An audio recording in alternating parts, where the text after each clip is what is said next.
I would like to invite Mark Fry up so he can tell us a little bit more about getting connected.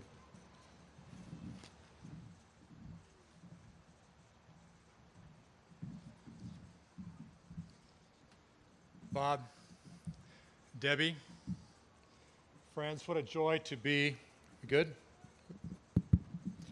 What a joy to be a part of this with you today. You know, when Jesus was saying goodbye to his disciples, and we know Bob is not Jesus, although at times like this it may be tempting for some of us to kind of lean in that direction. When Jesus was saying goodbye to his disciples, his closest friends, he told them this.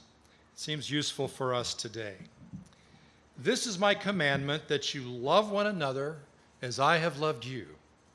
No one has greater love than this, to lay down one's life for one's friends, and you are my friends if you do what I command you.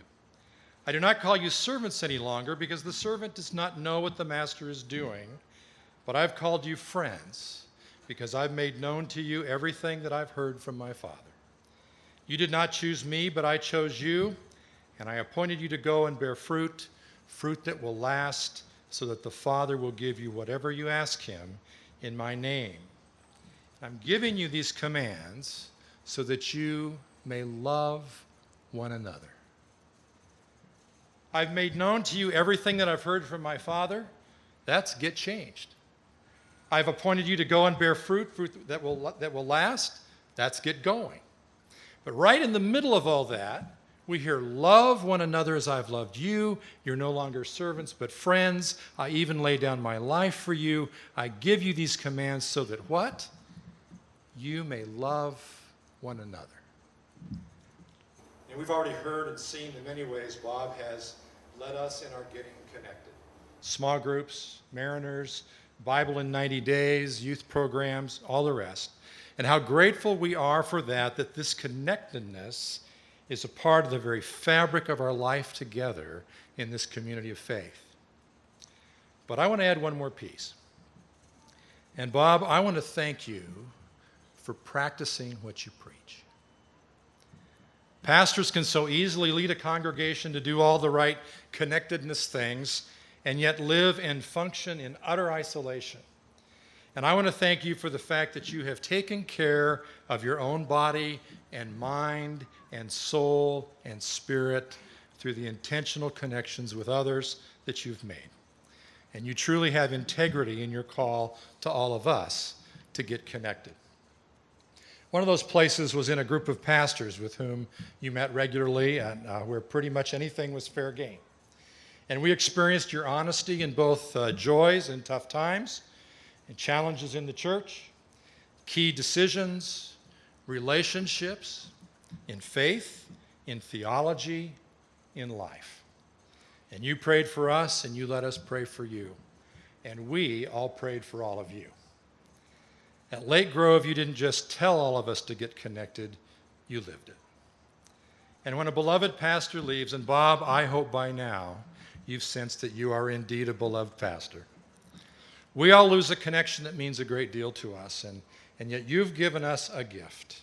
It's like the gift that Jesus gave to those he loves so dearly, that you've encouraged in us the gift of getting connected, the gift of our life together. And that's a gift that no matter how significant, no matter how beloved a pastor has been, that you have been, that's the gift that goes on, that grows, that lives. And so, Bob, thank you. Thank you for the gift.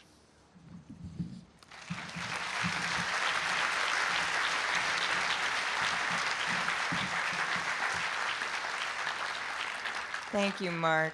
Thank you. Now, recently, there was much hype about the retirement of David Letterman after his years on TV. Fan or not, you might say it was a little over the top. In contrast, today we are hereby going to present our own top 10 list. With audience participation, you've been sitting a long time, you need to stretch. If you connect with any of these 10, please stand up briefly. So here it goes, the top 10 ways we've connected at Lake Grove. Number 10, you've been part of a Mariners group. Wow, thank you. Number 9, You participated in the Bible in 90 days. I'll try not to go too fast here. Number 8, you've been in a small group, such as a Bible study or a covenant group. Lots of connections here. Thank you. Number 7, you've taught Sunday school, had a child in Sunday school, or attended an adult education class. Okay, I don't want to make it calisthenics. You're doing great, though. Look at all your connections. Number 6, you've served on a committee. Now, how Presbyterian is that? Come on. Number 5, you've participated in a mission experience, locally or somewhere farther afield. That's a lot. Thank you. Number 4, you or your child have been, or a child, have been part of the Youth Mid-High program. I know we've got some people here who've been involved in those youth groups. Thank you. Number 3, you've been part of the music ministry at Lake Grove. Woo, that's a lot. Thank you. Number 2, you've served as an elder or deacon. Wow, God bless you all. Thank you.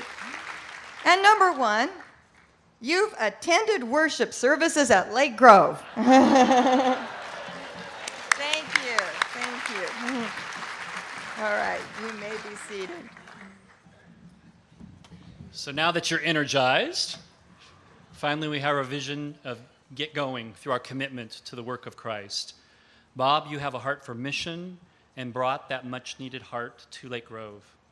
Let's hear from a few people who share that with you.